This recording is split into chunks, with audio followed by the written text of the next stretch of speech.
Daza es socio fundador de GeoResource, licenciado en Ciencias Físicas y geofísico de la Universidad de Concepción, con más de 11 años de experiencia en métodos electromagnéticos, magnetotelúricos, CMT, transiente electromagnético, TEM, TEDEM, métodos eléctricos, SCB, ERT, sísmicos, potenciales, bueno, básicamente todas las metodologías que se pueden ocupar para la prospección geofísica, con experiencia en minería, en docencia, en investigación y desarrollo.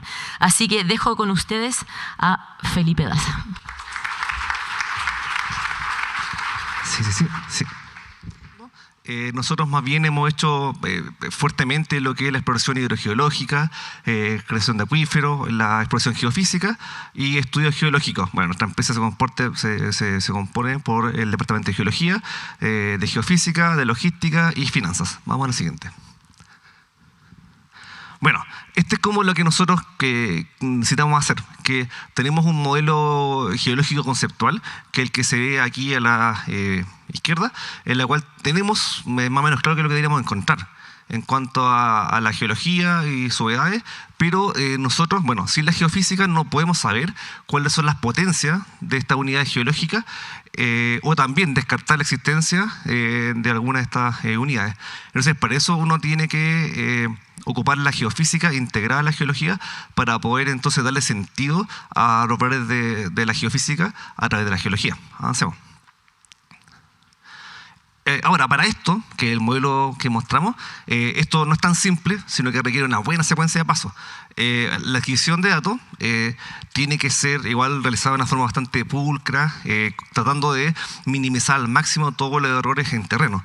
Una vez que uno ya tiene los datos, nosotros sometemos a un análisis de calidad de los datos mismos, el dato primario, que en el caso del LMT son la serie de tiempo, y cuando uno ya logró quedarse satisfecho con la depuración de la serie de tiempo, ya vamos a pasar el espectro de frecuencia a través de la estimación de la función de transferencia. Ahora, acá también vamos a nuevamente aplicar un procesamiento de datos, vamos a depurar también la serie la función de referencia y vamos a ocupar después la herramienta de análisis dimensional, que lo voy a explicar también más adelante, que es súper importante porque a través de ella nosotros, bueno, eso es como una característica importante del método MT, que permite no solamente saber la información donde estoy parado, midiendo, sino que también me va a entregar información lateral.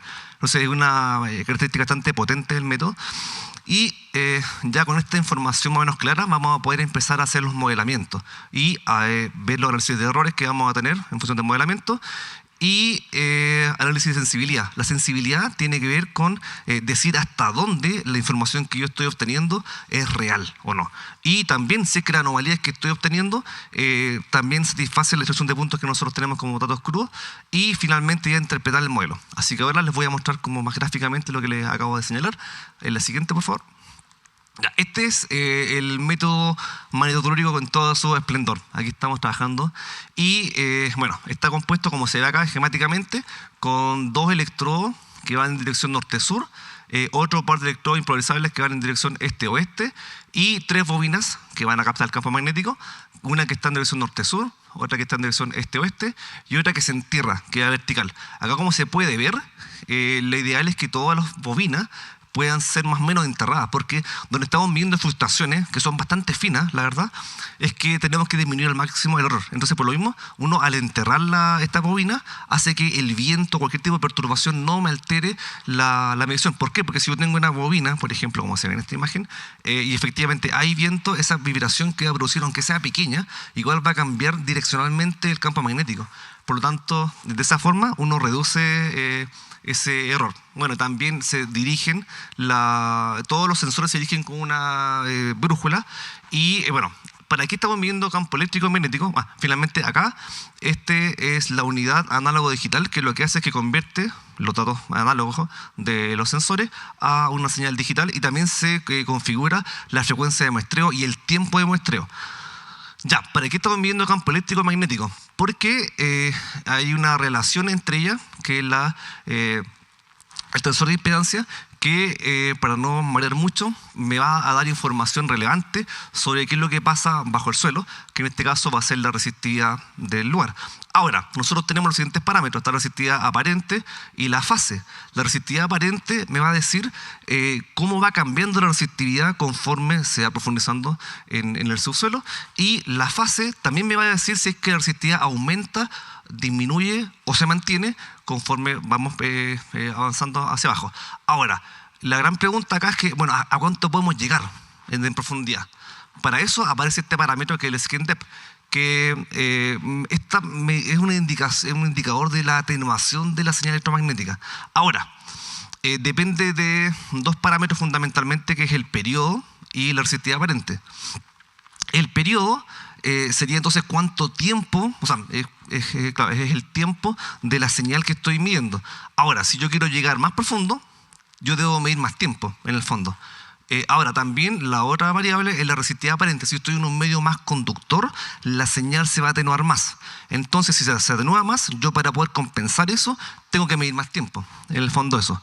Y si tengo un medio más resistivo, inversamente, puedo medir menos tiempo y obtener la misma profundidad. Y bueno, la fase, como para explicar un poquito, la fase me va a indicar si es que el medio, a medida que se va profundizando, se hace más conductor o menos conductor. La fase, bueno, ahí voy a mostrar un gráfico más adelante donde lo voy a explicar un poquito más claro, pero es eso. Avancemos en la siguiente, por favor. Y aquí está el método TEM, el receptor electromagnético, que, bueno, aquí está la imagen, los datos reales que estamos tomando, y hay dos loops en el fondo. El loop es un circuito cerrado en el cual nosotros hacemos circular una corriente a través de él y vamos a medir la respuesta del subsuelo en un loop interno, bueno, en este caso un loop interno, que el receptor. Entonces, ¿qué es lo que pasa acá? Si yo, por ejemplo, estoy emitiendo o haciendo circular una corriente continua a través de un loop, esa corriente va a inducir pues, un campo magnético. Este campo magnético, que son esas líneas verdes, van a también en el fondo a generar un campo primario que va a afectar a todo el medio. ¿Y qué es lo que pasa? Yo cuando corto repentinamente esa corriente, se va a generar como respuesta del subsuelo una corriente interna, que son líneas cerradas, y esas líneas cerradas de corriente interna en el medio van a generar un campo magnético secundario. Ese campo magnético secundario lo voy a poder medir en mi antena receptora, que es lo que está acá. Entonces, de esa forma, bueno, esto igual que en el MT, podríamos decir de que la resistividad aparente del medio se va a relacionar también con el tiempo. Como mayores tiempos vamos a tener como mayores profundidades. Y finalmente, con el método centro electromagnético, vamos a obtener un modelo unidimensional, que es lo que se ve acá, que ahí como conforme aumenta la profundidad, vamos teniendo distintos contrastes de resistividad en torno de aquí hacia abajo. En la siguiente, por favor. Ahora, esto es interesante respecto al MT, porque como mencioné, el caso del TEM es un método que es unidimensional, es decir, donde yo estoy parado me indica qué es lo que pasa hacia abajo. Pero el MT, a través de ciertos parámetros que no los voy a mencionar, que son bastantes, me permite estimar si es que el medio es 1D, 2D y 3D. ¿Qué significa esto? Que si el medio es 1D, la resistividad solamente cambia en profundidad. Ahora, es decir, si yo mido, por ejemplo, en esta zona o me corro para acá, la información que me entrega debería ser la misma, los contrastes de resistividad en profundidad. Si el medio es 2D, aquí vamos a tener lo siguiente, claro, si yo mido por acá, voy a ver lo mismo hacia abajo, pero si yo me voy corriendo hacia el lado donde hay una heterogeneidad, voy a observar un contraste, por lo tanto, ahí los parámetros me van a decir con una sola medición, así como, ok, pero está ahí en un medio 2D. Y finalmente el 3D, cuando ya el subsuelo varía en todas direcciones. Avancemos. Y este otro parámetro re importante, que es el típero, la función de transferencia geomagnética o vector de inducción. ¿Qué es lo que pasa? Como yo les indiqué, tenemos tres bobinas, una bobina vertical y dos horizontales. Entonces, yo al relacionar la bobina vertical con las dos horizontales, voy a obtener un vector, que es el que relaciona en los campos magnéticos. Y la gracia de este vector es que, por ejemplo, estas zonas son puntos donde se midió, y al igual que lo expliqué en un principio, por esa relación, de que periodos más cortos son información más somera, periodos más grandes son información más profunda. Entonces acá tenemos un salar, y ¿qué es lo que pasa? Yo estoy midiendo acá, no en el salar mismo, sino que cerca del salar, y estos vectores me van a indicar hacia dónde está la zona de más conductividad, que lo lógico sería el salar. Y la gracia de esto es que igual, por ende, va a ser sensible a qué es lo que pasa en el entorno, no solamente en el punto.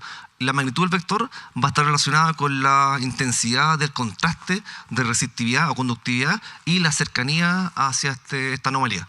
Entonces, esto es una muy buena herramienta que, insisto, me permite también caracterizar qué es lo que pasa en el entorno a donde yo estoy midiendo y no solamente en el mismo punto. Avancemos. Entonces ya, dicho esto, ya pasamos al modelamiento. Avanzamos. ¿Y por qué estamos midiendo resistividad eléctrica? ¿Cuál es la importancia? Porque, bueno, los métodos eléctricos y electromagnéticos miden resistividad eléctrica o su recíproco, la conductividad eléctrica, porque la variable electromagnética que tiene más variación de los materiales de la Tierra corresponde a la resistividad o a la conductividad. Ahora, por lo mismo, donde yo ya tengo como un buen rango de valores, yo podría caracterizar a través de la resistividad la geología o las unidades geológicas que están presentes en la zona. Por ejemplo, si yo tengo una resistividad de 10.000 ohm metros, yo no podría pensar que es una salmuera, es imposible. O inversamente, si yo tengo una resistividad de 0,1 ohm metros, yo no puedo decir que es una roca intrusiva inalterada.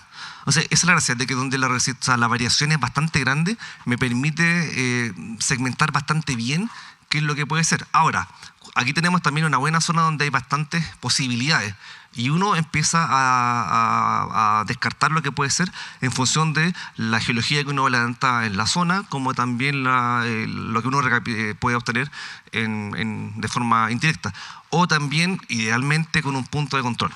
Avancemos, por favor. La siguiente, por favor. La siguiente. Esta. Entonces, bueno, aquí lo que le expliqué en un principio, de que esta es la curva de resistividad aparente y esta es la fase. Entonces, aquí está lo que le dije al principio, antes de tener la PPT, de que uno tiene acá un modelo en el cual se adapta bastante bien a los puntos obtenidos en campo, sin embargo, los contrastes no son realistas respecto a la geología. Entonces, por eso es tan importante de que este trabajo sea integrado entre la geofísica y la geología. Es decir, no sirve de mucho contratar como la geofísica aparte sin geología, porque lo que me entreguen puede que no tenga sentido geológico, y por eso es que nosotros siempre integramos la geología con la geofísica, porque así nosotros podemos hacer que los modelos tengan sentido geológico. Eso es lo fundamental. Bueno, avancemos a la siguiente y ya llegamos al análisis de sensibilidad. La siguiente, por favor. ¿Y qué es lo que es esto? Bueno, una gran pregunta es como, porque uno en geofísica puede ver el dibujito, como ya lo hemos visto hoy, pero la pregunta es como, ¿hasta dónde es creíble lo que estoy viendo? O bien, las anomalías que yo estoy observando, ¿tienen cierta certeza? ¿Cómo yo puedo saberlo? Porque, insisto, donde ya dijimos que el ajuste estadístico no es como un parámetro, o sea, no es el único parámetro que yo tengo para poder jugar, acá lo que uno tiene que hacer es el análisis de sensibilidad, que corresponde a ver hasta dónde el set de datos que yo tengo es creíble. Entonces, en este caso, uno puede hacer un forward modeling o una modelación directa que tiene que ver lo que nosotros ya tenemos, los puntos que nosotros efectivamente tenemos. Como inversión, nosotros podemos alterar este modelo y ver qué es lo que pasa como respuesta en lo que nosotros tenemos. Entonces, si por ejemplo acá a los 1800 metros establecimos, por ejemplo, cambiamos, modificamos artificialmente, generamos una capa distinta a lo que existe y vemos cómo altera el modelo, y estamos viendo que ahí recién a los 1800 metros ya estamos viendo una desviación de la curva. Por lo mismo, este modelo tendría los datos que nosotros tenemos son sensibles hasta esa profundidad. Es decir, estos datos son datos reales. Y podemos ver de que en este caso con el método magnetotelúrico pudimos llegar a 1800 metros comprobadamente. Y también, bueno, estas anomalías de baja resistividad, uno igual puede hacer lo mismo. Uno puede pintar o modificar la resistividad de estos bloques y ver si es que cuánto se desvía respecto a la curva real de la función de transferencia.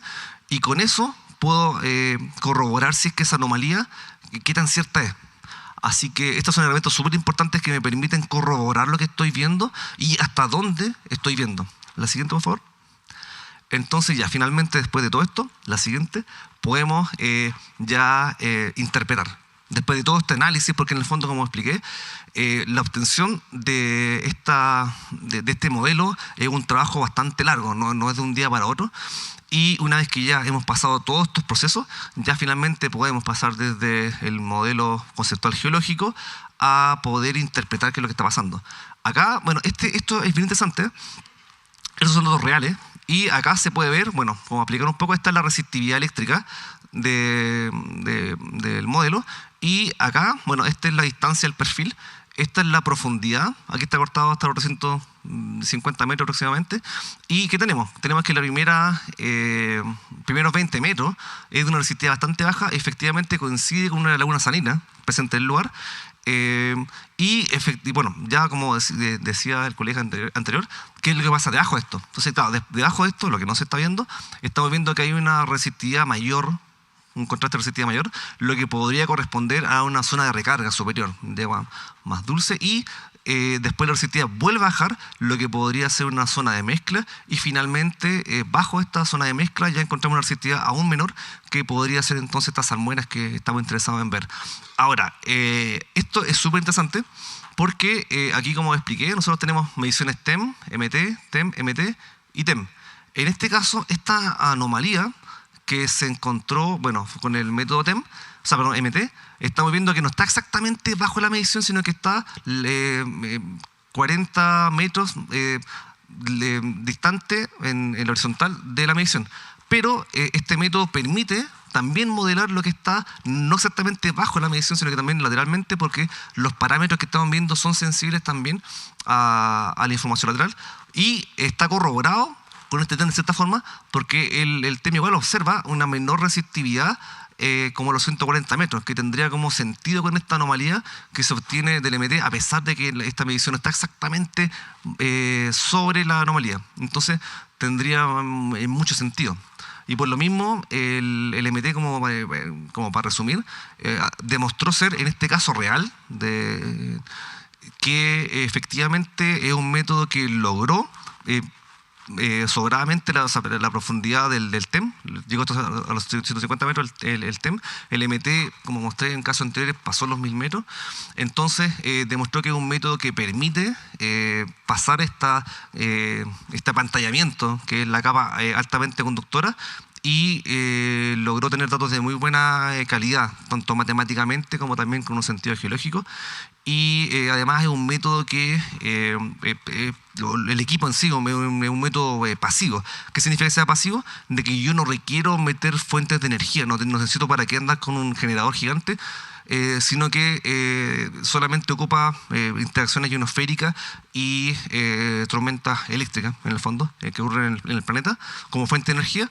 Por tanto, basta con una batería y ya puedo ocupar el equipo tanto para adquirir datos como para dejarlo ahí. Entonces, no es invasivo con el ambiente, por lo mismo es un método que es amigable y puede ser transportado manualmente. Las componentes pesan 7 kilos, 15 kilos máximo, entonces se puede transportar manualmente en caso de que no se pueda llegar con vehículos.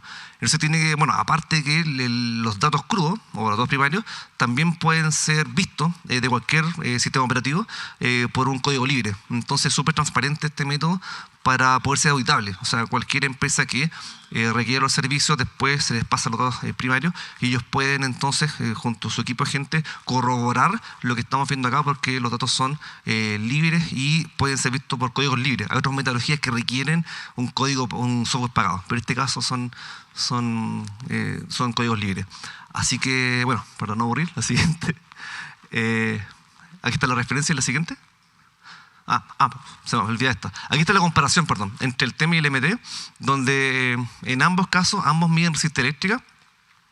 Como mencioné, el TEM es un método activo que requiere inyectar corriente al subsuelo, no así el MT, que es pasivo, y la profundidad del TEM es de unas centenas de metros y va a depender de la resistividad del medio. Medios más conductivos, como dije, va a producir un cierto apantallamiento, es decir, va a dificultar obtener información más profunda. El tamaño del loop también es importante en el caso del TEM, es decir, un loop más grande debería llegar más profundo, pero también requiere sí o sí la intensidad de la corriente. O sea, yo para poder llegar más profundo tengo que aumentar el loop, pero también aumentar la corriente.